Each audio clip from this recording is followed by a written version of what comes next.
ચાલો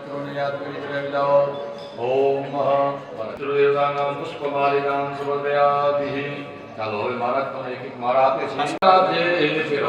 પુન્નાગજાતિ કરવીર રસાદ પુષ્પે ઓમ ભૂર્ભુષ્વ પુષ્પમાલિકાં સમર્પયામિ. ચાલો પુષ્પમાલિકા પહેરાવ્યા પછી હરે સ્વામી જય જગદીશ હરે ભક્તજનો કે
Mukharavinde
આવી આ શ્રીમદ ભાગવત ગ્રંથ સરિતા આપણા ઘરની આંગણે વહી રહી છે.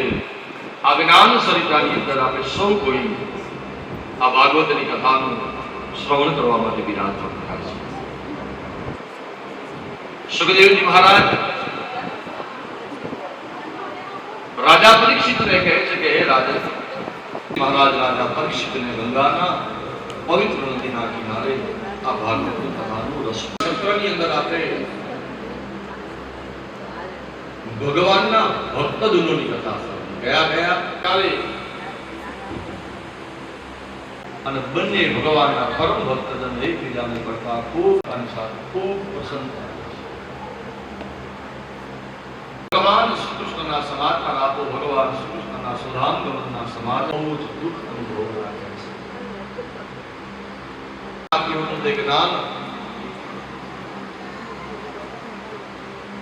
વિદુરજીને સાંભળવાની બહુ ઈચ્છા હતી, પણ એ સમયે ઉદ્ધવજીએ કહ્યું આ જ્ઞાન ભાગવત રૂપી આ જ્ઞાન તમને મૈત્ર ઋષિના આશ્રમે જાઓ, આ મૈત્ર ઋષિ તમને સમજાવે છે. ઉદ્ધવજી અને વિદુરજી મૈત્ર ઋષિનો આશ્રમ પતિત પાવન ગંગાજીના કાંઠે હરિદ્વાર ક્ષેત્રની અંદર મૈત્ર ઋષિનો આશ્રમ છે. અને ત્યાં કને આવી વિદુરજીએ મૈત્ર ઋષિના ચરણમાં વંદન કર્યા. બે હાથ જોડી ઉદ્ધવજીના કહેવાથી આજે હું તમારે ત્યાં આવ્યો છું.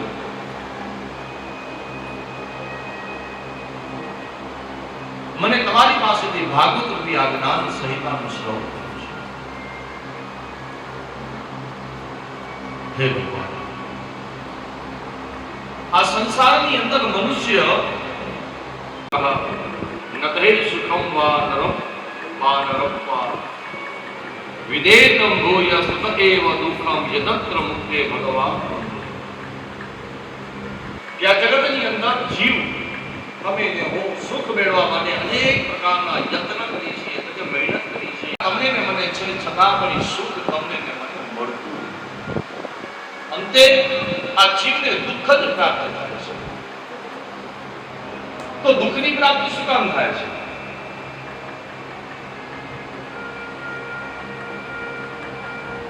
દુઃખની પ્રાપ્તિ તમને ને મને એટલા માટે થાય છે કે તમે મનથી પેલો એવો વિચાર કરી લીધો છે કે મને સુખ મળશે, પણ જીવનમાં તમે ક્યાંય પણ સુખની ઈચ્છા ન રાખી હોય તો જીવનમાં તમને ક્યારેય પણ દુઃખ થતું જ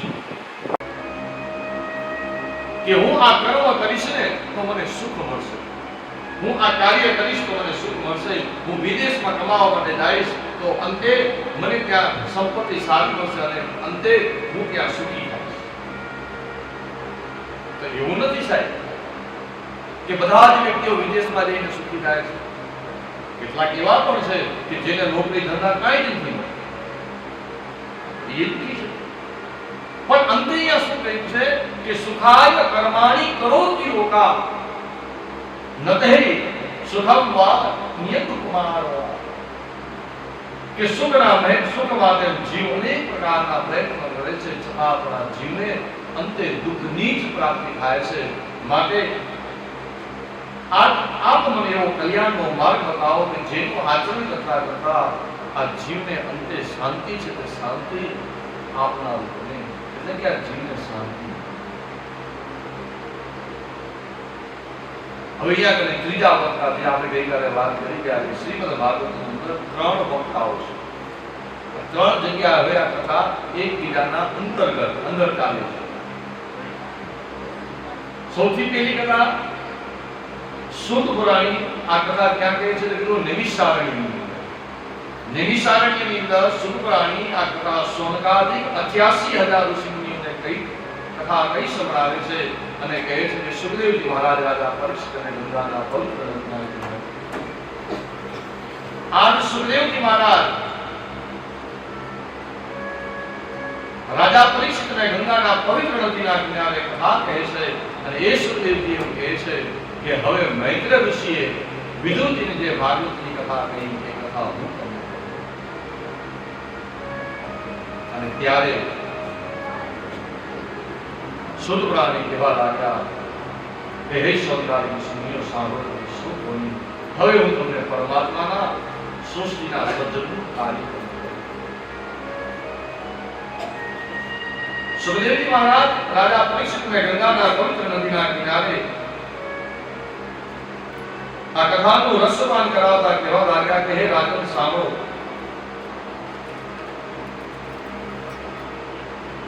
હવે હું તમને આ સૃષ્ટિનો ક્રમ કહું છું કે આ જગતની ઉત્પત્તિ કેવી રીતે થઈ. પરબ્રહ્મ પરમાત્મા ભગવાન શ્રી હરિને જ્યારે આ જગત ઉત્પન્ન કરવાની ઈચ્છા થાય છે ત્યારે ભગવાન શ્રી હરિએ પ્રથમ આ જગતમાં કાંઈ જ ન હતું ત્યારે ભગવાન શ્રી હરિએ સ્વયં પોતે જ પરમાત્મા હતા તે પરમાત્માએ આ જગતની ઉત્પત્તિ કરવા માટે સૌથી પહેલા ઈચ્છા વ્યક્ત કરી અને એ ઈચ્છા વ્યક્ત કરતાની સાથે જ અહંકાર છે તે અહંકાર ઉત્પન્ન થયો છે. આ અહંકાર તત્વ ઉત્પન્ન થયો અને એ જ અહંકાર તત્વથી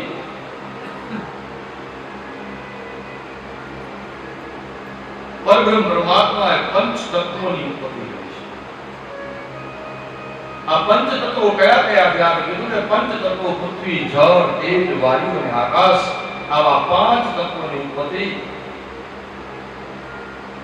ભગવાન રાતે ભગવાનને આ પંચ તત્વોની ઉત્પત્તિ કરી છે.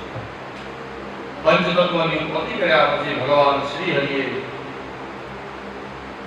24 તત્વોથી આખું આ જગત છે તે જગત ઉત્પત્તિ કરી છે.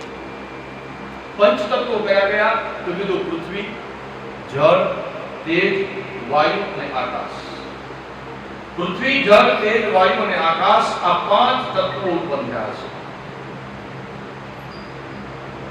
હવે આ પંચ તત્વોની ઉત્પત્તિ કર્યા પછી ભગવાન શ્રી હરિની ઈચ્છા થઈ કે હવે આ જગતની અંદર પંચ તત્વોને ઉત્પન્ન કર્યા પણ હવે આ જગતની અંદર સૃષ્ટિ નો વ્યાપક વધારો.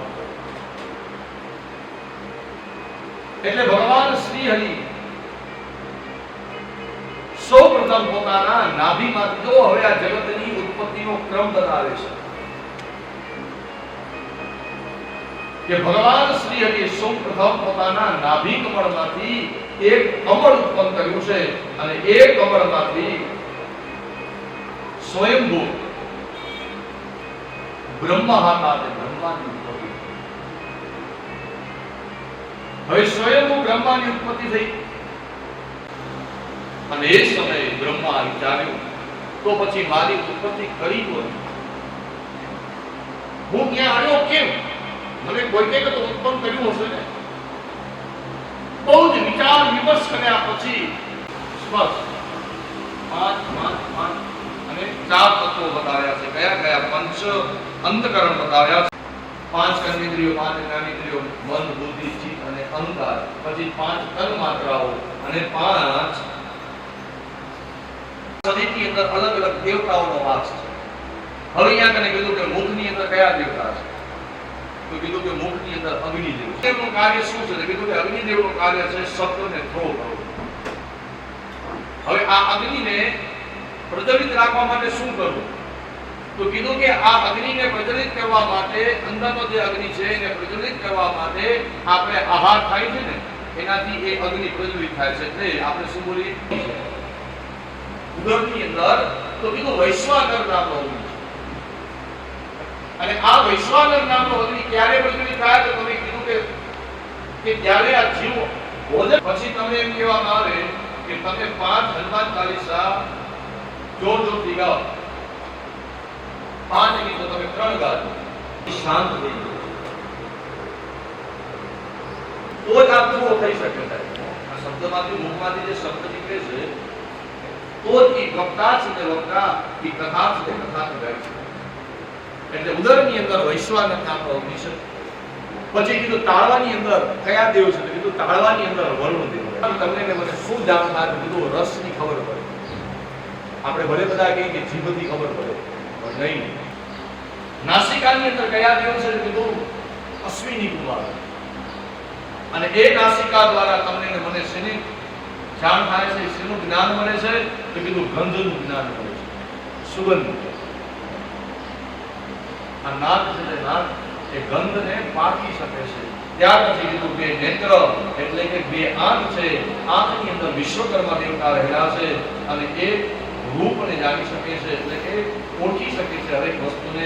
ત્યાર પછી ત્વચાની અંદર વાયુદેવ રહેલા છે, તે સ્પર્શને જાણી શકે છે. કદાચ સાંભળીને તમને કોઈ હરેને મને તમને તો પણ તમને ને મને તરત જ ખબર પડી જાય છે. પછી 2 કાનની અંદર દિશાના દેવતાઓ રહેલા છે. ચામડીની અંદર ઔષધિ રૂપી દેવતાઓ રહેલા છે. લિંગની અંદર પ્રજાપતિ છે. ગુદાની અંદર ઇન્દ્રદેવ છે. હાથની અંદર ઇન્દ્રદેવ રહેલા છે. ચરણની અંદર ભગવાન નારાયણ છે અને બુદ્ધિની અંદર ભગદેવ છે. એટલે આવી રીતે 24 તત્વો થયા. 5 કર્મેન્દ્રિયો, 5 જ્ઞાનેન્દ્રિયો, મન, બુદ્ધિ, ચિત્ત અને અહંકાર, એટલે 14. 5 તત્વો અને 5 વાસના રૂપી જે રસ બતાવે છે, રૂપ, રસ, ગંધ, શબ્દ અને સ્પર્શ. આવા 5 ઈ થયા અને 5 તત્વો થયા. 5 ને 5 10 ને 24 તત્વો રૂપી આ માનવ દેહ બન્યો છે. ધ્યાન. હવે આ માનવ દેહની સૃષ્ટિની ઉત્પત્તિ ભગવાન નારાયણે પોતે કરી છે. એટલે બ્રહ્માજી સૃષ્ટિનો વ્યાપક બનાવ્યો. બ્રહ્માજી સૃષ્ટિનો વ્યાપક બનાવ્યો એટલે પૃથ્વી, આકાશ અને સૂર્ય આ 3 લોકની ઉત્પત્તિ કરી છે. પણ બ્રહ્મદેવે જે સૃષ્ટિની ઉત્પત્તિ કરી છે, બ્રહ્માજી અત્યાર સુધી જે મનુષ્ય દેહની ઉત્પત્તિ કરી હતી, એવી ઉત્પત્તિ થઈ. બાજુમાં તો બેસતા હતા, ભૂલી કામ તો દેવપણી હતી, મિત્રતા હતી. તો અહીંયા કને કહેવાનો મતલબ એ છે કે શત્રુ એ માઇન્ડમાંથી ક્યારે પણ ભૂલાતો નથી. અને મિત્ર છે, આ મિત્રને કદાચ તમે હું ભૂલી ગયો. તો એટલા માટે શત્રુ સતત ભગવાનનું ચિંતન કરે. શત્રુ ભાવે આથી શું થવા લાગ્યો? તો સતત આ હિરણ્યાક્ષ અને હિરણ્યકશિપુ ભગવાનનું સ્મરણ કરવા લાગ્યા. વિષ્ણુ આવો, વિષ્ણુ દેવો, જ્યાં વિષ્ણુ છે તેનો નાશ કરો. આમ સતત વિષ્ણુ વિષ્ણુ વિષ્ણુ કરવા લાગ્યો. અને ખાલી તમે એવો વિચાર કરી લો કે તમને કોઈ ધમકી દીધી કે ઘરથી બહાર નથી કરતો, ઘરથી જો તું બહાર નીકળ્યો તારા હાથકા ભાંગી નાખીશું. આખી રાત નિંદર આવે. આખી રાત એક જ વસ્તુ મગજમાં થયા કરે. એક જ વસ્તુ મગજમાં થયા કરે. સવારના નીકળવું તો મનમાં વિચાર આવે ને પાછો જાવું તો પડશે કામ, પણ મને ધમકી થઈ ગયો એટલે સતત આપણું માઇન્ડ ને આવે એટલે ગોતવાનું. દ્રષ્ટિ આવી કાઢે તો ભટકી ગયો, ક્યાંથી પાછળથી આવીને તો મારી જાય, ક્યાંક તો આવે, અહીંયાથી આવે, અહીંયાથી આવે. એટલે કહેવાનો મતલબ મારો છે શત્રુ એ માઇન્ડમાં રહેલો છે. મિત્રનું તમે હું વિસ્મરણ. તો અહીંયા કને કહેવાનો મતલબ એ છે કે ભગવાન ભગવાન શત્રુ ભાવથી એના સિવાય કશું તમે એટલે કે માતા દીદી નવગ્રહમાં અસુરની માતા તરીકે સમજ્યા છે.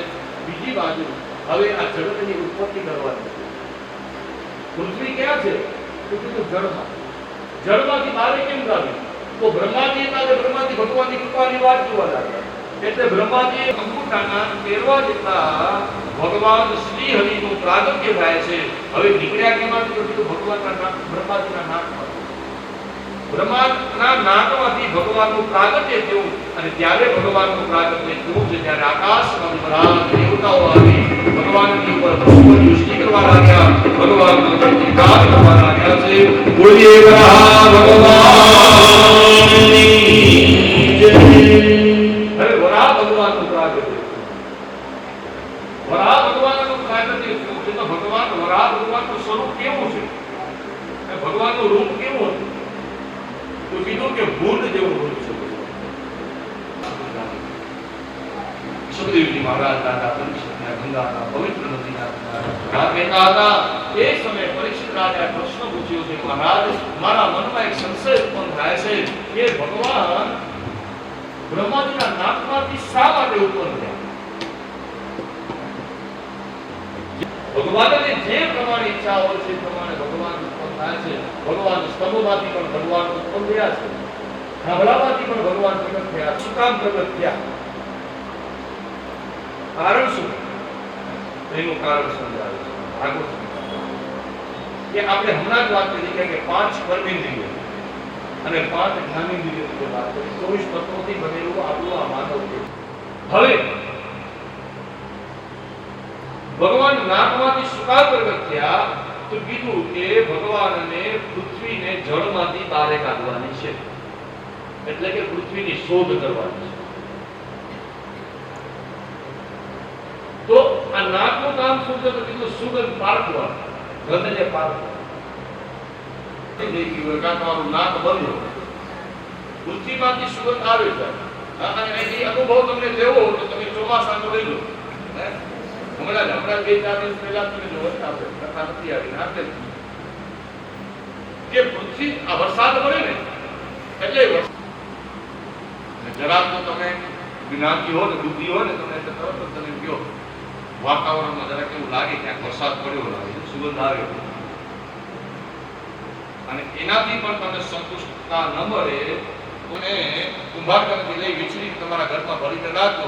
પહેલે દિવસે જે બધા પાણી પીતા આવશે ને બધા કહેશે ઓહ માટલામાંથી વાસ આવે, માટલામાંથી ગંધ આવે, કારણ કે માટીની સ્માઇલમાં આવે. તો પૃથ્વી કે સુગંધ તત્વ છે, ધ્યાન રાખજો. ગંધ તત્વ છે થઈ જાય કે રોટલી શેકાય. તો આ પ્રમાણે ગંધ તત્વને પારખવાનું કામ હતું નાક.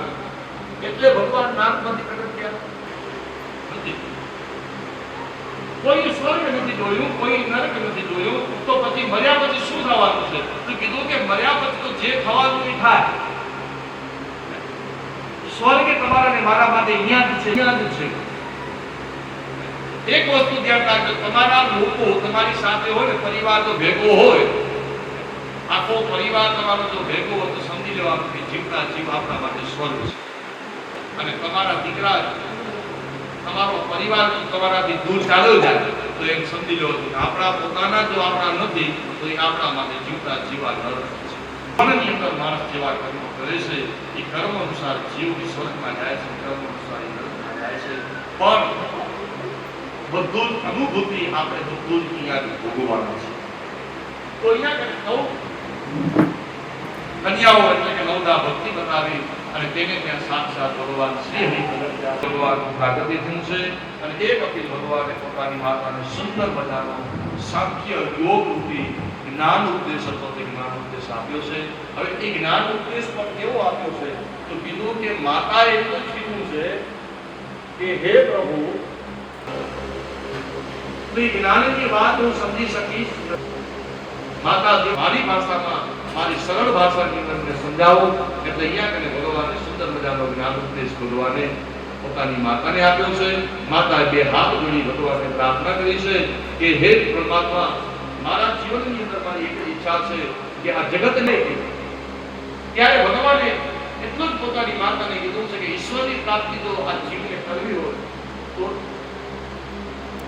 શાસ્ત્રની અંદર જે આજ્ઞાઓ આપેલી છે, જે શાસ્ત્રોની અંદર જ્ઞાન છે, એ જ્ઞાન જો ત્યારે જીવનની અંદર ધીમે ધીમે સર્વ પદાર્થ ઉપરથી વૈરાગ્ય લઈએ, એટલે સર્વ ધર્મ પરિત્યજ્ય મામેકમ શરમ વધ, એટલે કે સમય જતા જતા બધી જ વસ્તુ ઉપર મોહ માયા છે, મોહ માયાનો ત્યાગ કરો, બધી જ વસ્તુ ઉપર વૈરાગ્ય રાખો, અને ધીમે ધીમે વૈરાગ્ય આવી જાય છે પછી આ જીવ છે તે જીવને મુક્તિ પ્રાપ્ત તો જ આ જીવ છે તે જીવ એ મુક્તિને પ્રાપ્ત કરશે. હવે આ જગતની અંદર તમને ને મને કોઈને મુક્તિની ઈચ્છા છે? તમને એમ પૂછવામાં આવે કે તમને મુક્તિની ઈચ્છા છે? નથી. ઈચ્છા તો છે, પણ મુક્તિ માંગી કોઈ દિવસ ભગવાન લાગે? મુક્તિ નથી માંગી. ભગવાન લાગે બે જ વસ્તુ માંગી અમે ભગવાન કે હે ભગવાન શ્રદ્ધા અને ભક્તિ દેજે, ઘરમાં સુખ અને શાંતિ દે. સુખ શાંતિને તો માંગીએ જ છીએ, પણ કદાચ વધારે આપણે ભગવાનના ભક્તજન એટલું કહે કે હે ભગવાન એટલી કૃપા કરજે કે છેલ્લે છેલ્લે તારું નામ લેતા લેતા શરીરમાં જાય, એટલે કે ઘરમાં ભક્તિ કરે. પણ મુક્તિ માંગવાનો વિચાર જ નથી આવતો. જીવનમાં કોઈ દિવસ તમે ને મેં ભગવાનની પાસે મુક્તિ માંગી જ નથી. આટલા વર્ષમાં તમે કથા સાંભળો છો અને રોજ તમે ભગવાનના મંદિરે દર્શન કરવા માટે જાઓ છો, તમે કોઈ દિવસ ભગવાનને કીધું કે ભગવાન મને મુક્તિ દેજો? ભગવાનની પાસે આપણે કોઈ દિવસ મુક્તિ માંગી છે? ભગવાનની પાસે તમે ને મેં શું માંગ્યું? તો ભગવાનની પાસે તમે ને મેં માત્ર ને માત્ર ભોગના સાધનો જ માંગ્યા. તમે ને મેં ભગવાનની પાસે તો ભોગના સાધનો માંગ્યા ને. ભગવાન મારા દીકરાને લગ્ન થઈ જાય, બસ. ભગવાન મારા ઘરે પોતો આવે, ભગવાન મારો બંગલો બની જાય, ભગવાન મારી ગાડી માથી મને બીજી નવી ગાડી લેવી છે, ભગવાન જલ્દીથી ગાડી આવી જાય, હે ભગવાન મારા દીકરાની જોબ લાગી જાય, હે ભગવાન અમારું આ ખેતર વેચાઈ જાય, હે ભગવાન અમારું આ ઘર વેચાઈ જાય, હે ભગવાન મારી આ ઈચ્છા એ પૂરી થઈ જાય. એટલે કે ભગવાનની પાસે કંઈક ને કંઈક માંગી જ છે.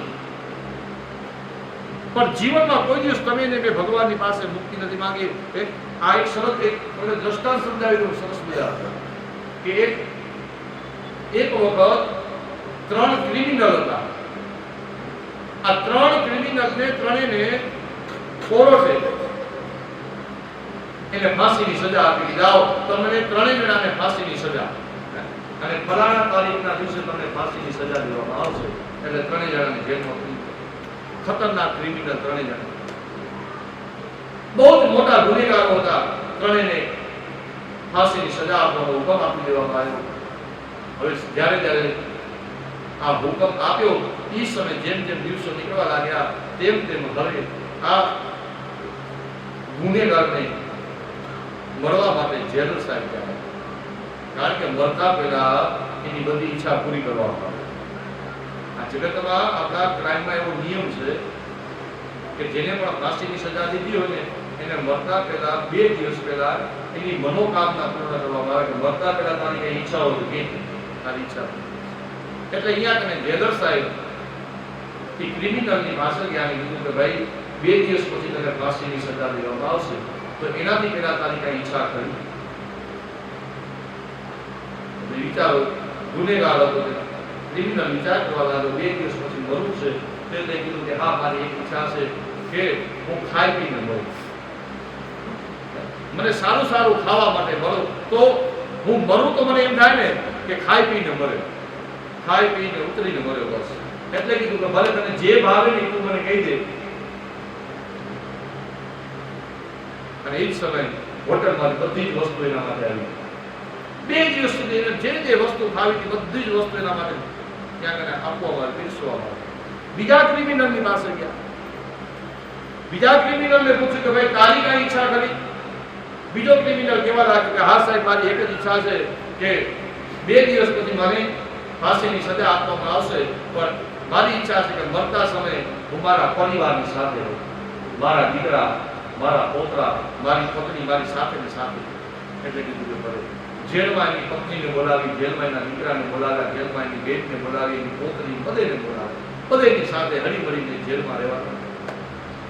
ત્રીજા ક્રિમિનલની પાસે ગયા. ત્રીજા ક્રિમિનલને પૂછ્યું કે ભાઈ તને 2 દિવસ પછી ફાંસીની સજા છે, બોલ તારી કાંઈ ઈચ્છા હોય તો કે. ત્યારે એ ક્રિમિનલ 2 હાથ જોડી જેલર સાહેબના પગે પડીને કહે છે કે હે જેલર સાહેબ, જો તમે મારી ઈચ્છા પૂછતા હો તો મારી એક જ ઈચ્છા છે કે મને આ ફાંસીની સજામાંથી મને માફ કરો. આ ફાંસીની સજામાંથી મને માફ કરો અને મને આ જેલમાંથી મુક્ત કરો, પછી હું સારો નાગરિક બનીને રહીશ. હવે હું મારા જીવનમાં કોઈ પ્રકારના ક્રિમિનલ પરિસ્થિતિ ક્રાઇમ નહીં કરું. હું મારા જીવનમાં કોઈ જ ક્રાઇમ નહીં કરું, કોઈ ગુનો નહીં કરું. હું સારો નાગરિક બનીને રહીશ, એટલી જ મારી ઈચ્છા છે, મારી બીજી કોઈ ઈચ્છા નથી. જેલર વિચારમાં પડી. એકે ખાવા પીવાનું માંગ્યું, એકે પોતાનો પરિવાર માંગ્યો, પણ આ ત્રીજાએ શું માંગ્યું? મુક્તિ માંગી કે મને આ જેલમાંથી છોડી.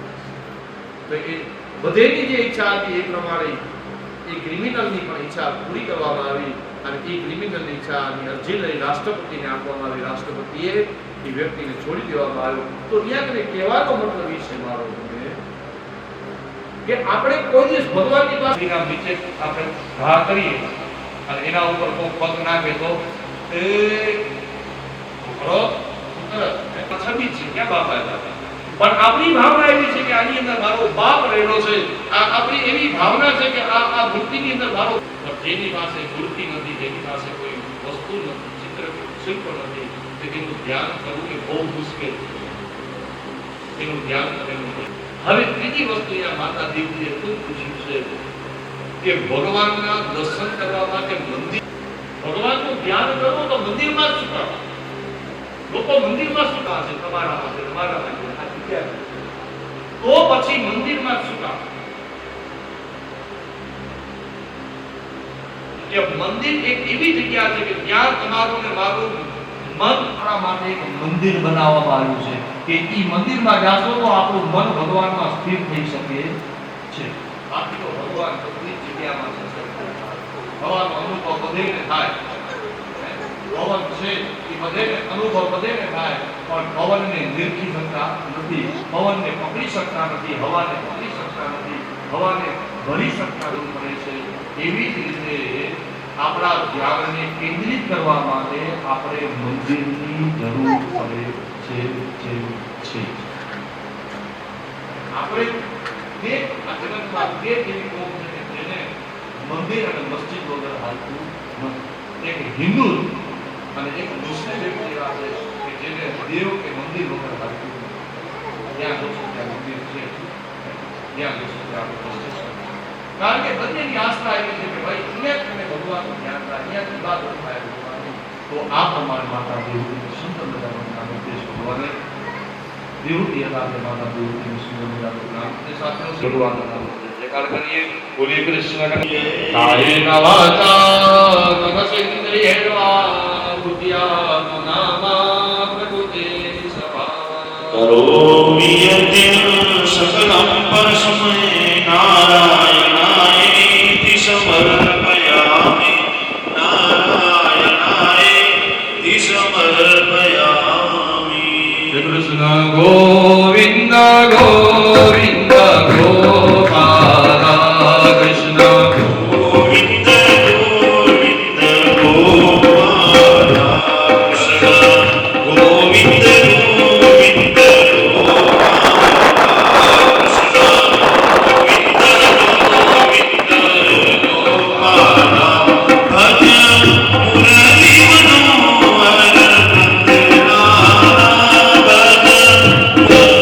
ગોવિંદ